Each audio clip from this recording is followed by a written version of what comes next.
I'm gonna be real with you guys. My life these past few weeks have been really busy, that for reasons that I'm not gonna bore you with.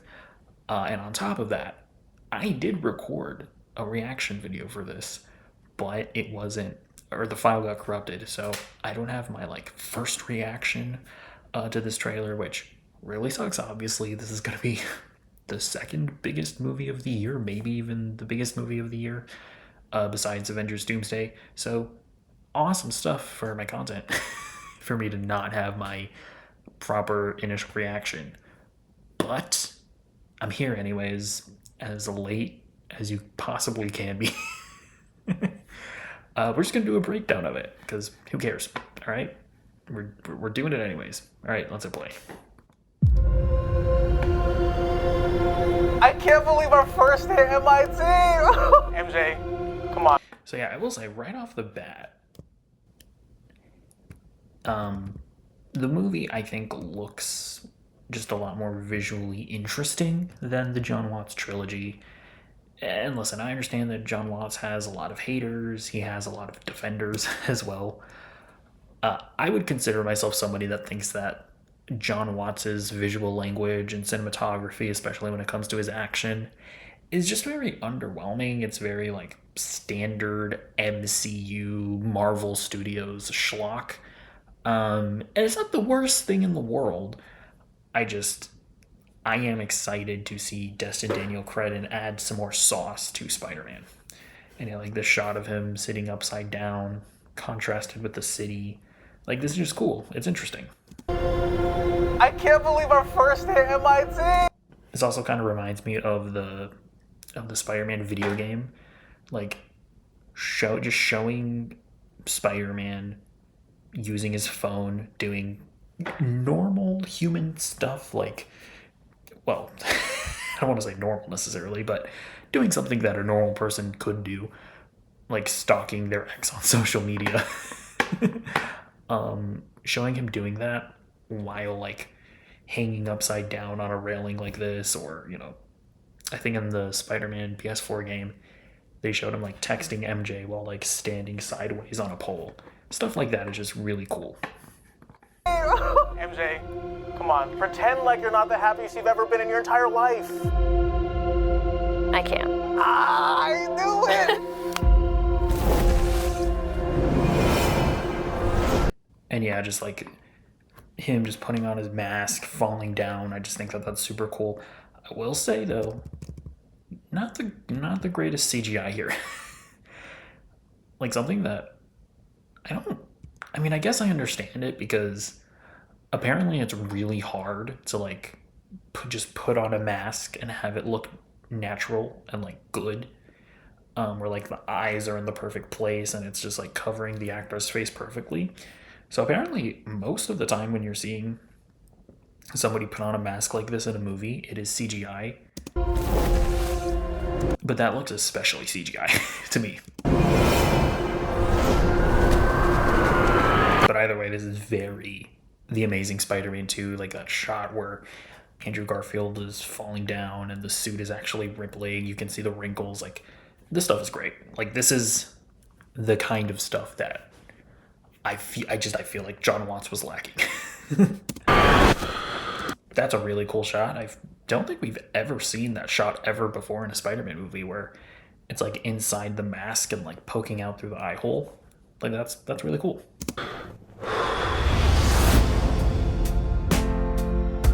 Hi, my name is Peter Parker. Trying to put on subtitles, but it's not working. You don't remember me, but we used to know each other. Something. I don't know exactly how I feel about them bringing back Ned and MJ. I don't know. It feels like by the end of this movie, they're either going to remember him, or at the very least, he's going to get with MJ and become friends with Ned again, as a new relationship, not necessarily them getting their memories back. And that just seems a little cheap to me, just on first glance of him making that big sacrifice at the end of the last movie to just revert that in this new one.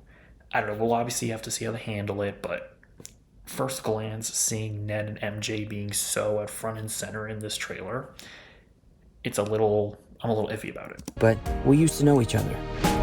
Something bad was Cool stuff like that. Peter being being depressed and broke and washing his suit, like that stuff. That stuff is great. something bad was going to happen, and the only way to stop it. Now, this is obviously a very interesting shot because this is Wilson Fisk's advisor, I think, from Daredevil Born Again season 1. Her giving Spider-Man the key to the city kind of sort of spoils Daredevil Born Again season 2. Like, it seems like Wilson Fisk, one way or another, is not going to be the mayor by the end of that season, and it is going to be this lady who takes up the mantle of mayor. I don't actually know. Like, if a mayor ends up having to stop being mayor in the middle of his run, is there a vice mayor? Like, is there somebody who automatically enters that position in the way that you have a vice president? Again, I don't necessarily know. Was to make everyone forget about me. Because I'm not just Peter Parker. I'm... Yeah, again, just cool shots, cool cinematography. Spider-Man.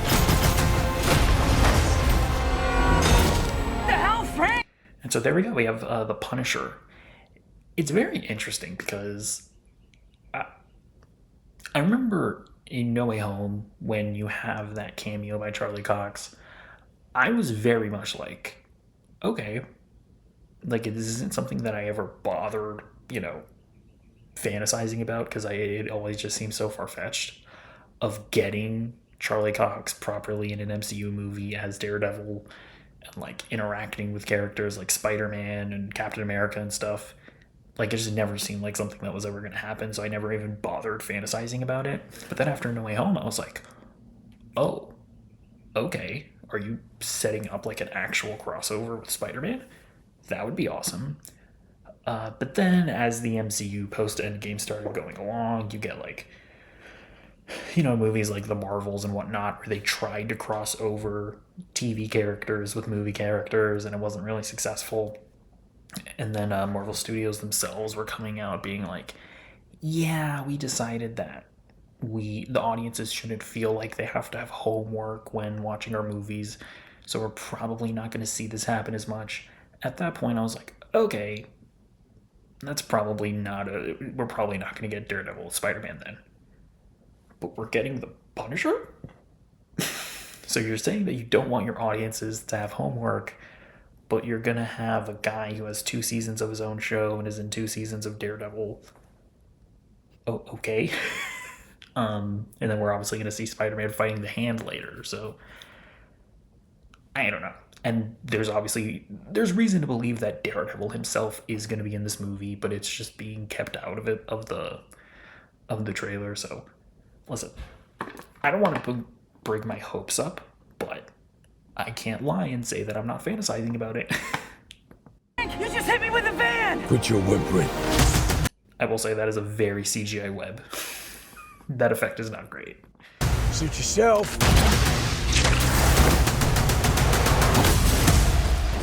Mother. Go home! I don't know, I feel like I just messed up the cropping of the window in my OBS recording, but whatever. That's a very aggressive move by Peter. It's like Frank Castle should be dead, I feel like. Just getting slapped out of the van. But no, it's a fun moment. I anticipate though that Tom Holland and John Bernthal are going to have a very fun dynamic. I don't know if I love necessarily, like, I don't know, this is just the vibe that I'm getting from this brief snapshot here, that Punisher is like a character that Spider-Man has a history of just kind of like bullying and, getting it over on him, and, just, I don't know, they're framing Punisher as just like one of Spider-Man's like low-level villains that he's constantly pushing around. And I don't know that I love that. I mean, in terms of the power scaling, that does make sense, but it kind of feels like they're jobbing Punisher a bit. Not a big deal, but it's something that I noticed. Mother. Go home! And sometimes Spider-Man has to do the hard thing, even if it breaks Peter Parker's heart. That's crazy. Now, I don't read Spider-Man comic books, but I know that there's a character called Paul that they introduced in Spider-Man comics recently that cucks Peter. And so, like, Peter's having to, like, watch MJ date this guy called Paul. It would be, and I always see, like, Spider-Man Twitter, like, crying about it. It would be hilarious if this guy's name is Paul.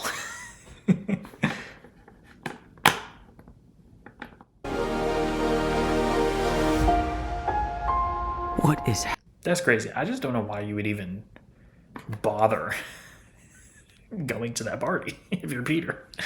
It just seems like torture. happening to me?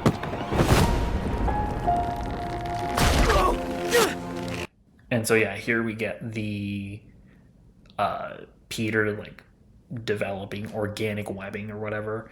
I don't love that. I kind of like the mechanical web shooters. I mean, it makes sense, right? Obviously, if he got bitten by a spider and he gets spider powers, like making the ability to make webs, like that makes logical sense.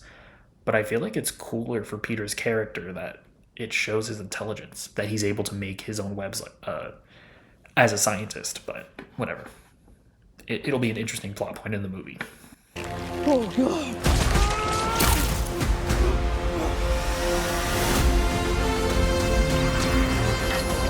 Excuse me, Dr. Banner. I need your help.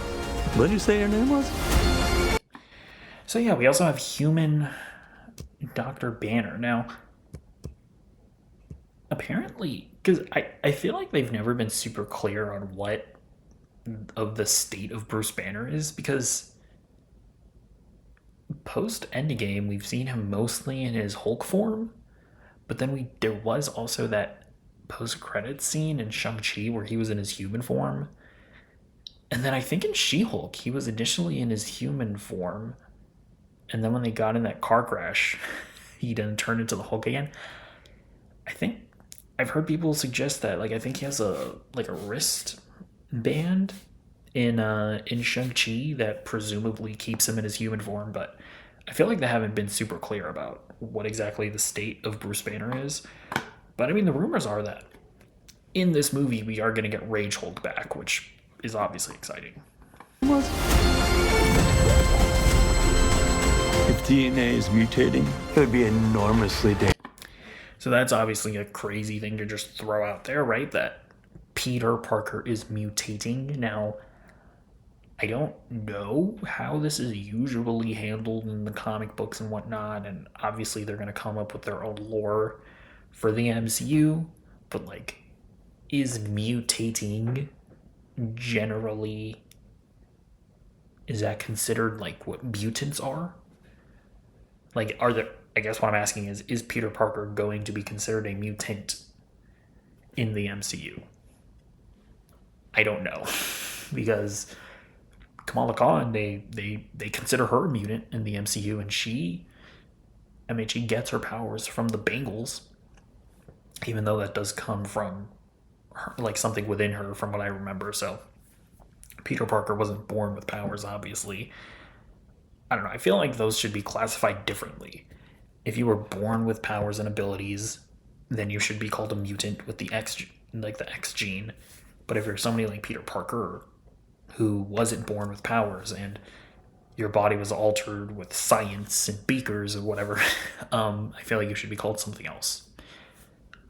But I assume that this movie is going to address that. Dangerous. Spiders have 3 life cycles. Now, this has obviously been one of the biggest rumors surrounding this movie, which is, who is Sadie Sink playing? Now, this is pretty clearly Sadie Sink. You can tell because of the little baby child hands. I'm not trying to be rude to Sadie Sink. That's just an easy way to identify her. She's a very small person. So yeah, every shot that we see of this person wearing this like green hoodie, I think that is going to be Sadie Sink. When between cycles have 3 life cycles. So yeah, it seems like they're keeping Sadie Sink in this like cell. And more than that, I'll just come out and say it.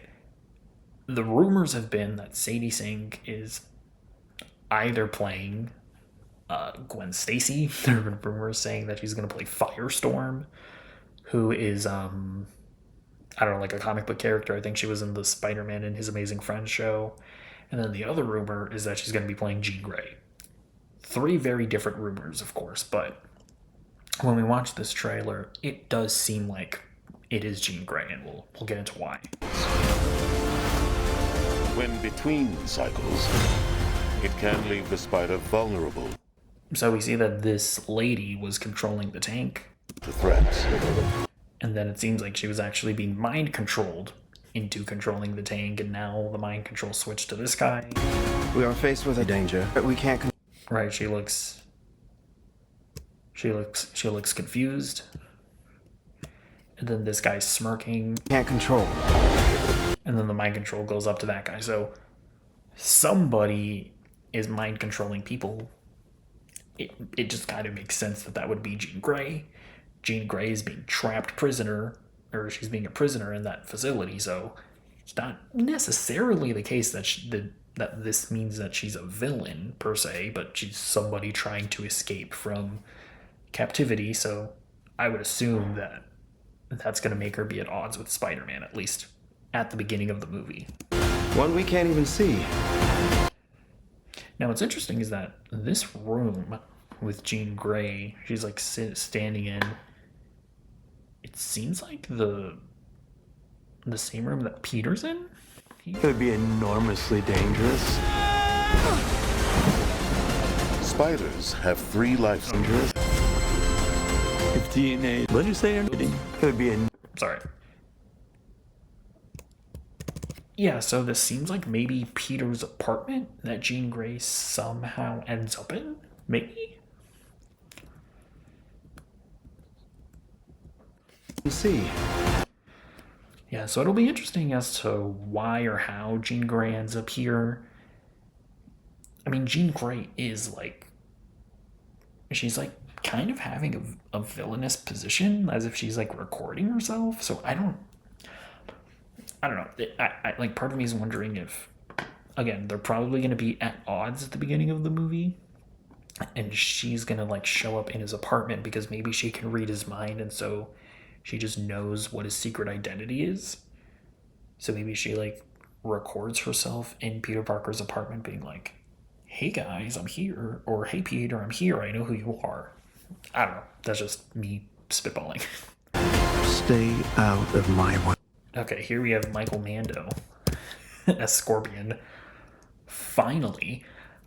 I mean, honestly, I've never cared that much about Scorpion, but if you guys have watched Your Friendly Neighborhood Spider-Man, the animated show that came out last year, Scorpion was a pretty great villain in that show, so there's certainly a lot of potential for Scorpion here in this movie. My way. Especially if this movie is going to be us seeing a bit more of a darker side of Peter Parker, of Tom Holland Peter Parker. Scorpion is a villain that can bring that out of him in a really cool way. You're losing it, kid. So yeah, I mean,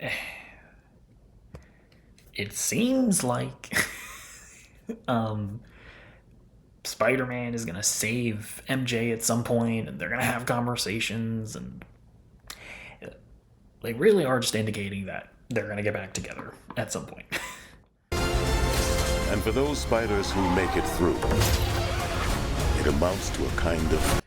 Apparently these shots are like recreations of comic book covers. I didn't catch that on my first watch because I'm not a nerd. Okay, so this is just crazy, right? So Peter's fighting the Hand.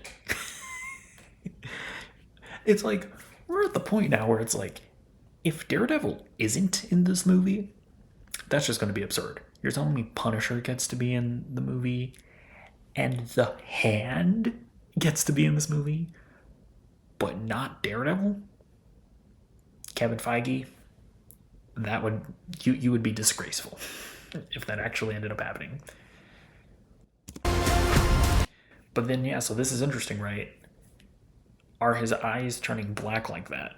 Is it because he's mutating into a weird spider monster? I doubt it's the symbiote. I mean, that just seems like another crazy element to throw in this movie that seems jam-packed with so much already. Could it be Jean Grey's mind control? I don't know.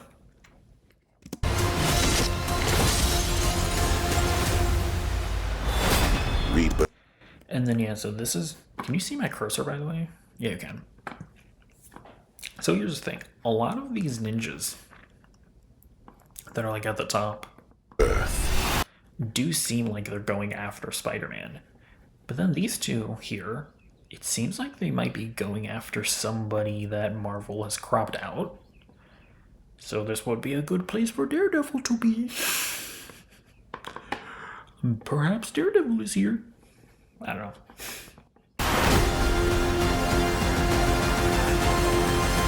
Nice flowers. Oh, they're a housewarming gift. I'm MJ. I'm just a neighbor from across the hall. Friendly neighbor. So yeah, obviously we'll see. But they're heavily hinting at Ned and MJ finding out who Peter is. It's also interesting that behind us here, there's a whole bunch of like Spider-Man photos and stuff, almost like an investigation board. So I almost wonder if MJ is investigating who Spider-Man is, maybe. And then I'm just going to be honest, I have no idea, I didn't catch this, but apparently she's wearing the same necklace that Peter gave her in like Far From Home, I think. So it seems like she kind of feels that she's missing something in her life, maybe, and that feelings draw her to Spider-Man, but obviously she doesn't remember. So all of that might be in play as well. And then, of course, because this is the PlayStation YouTube channel, they just have a PlayStation ad at the end. Incredible stuff. Look, I have my reservations, but I'm pretty excited about this.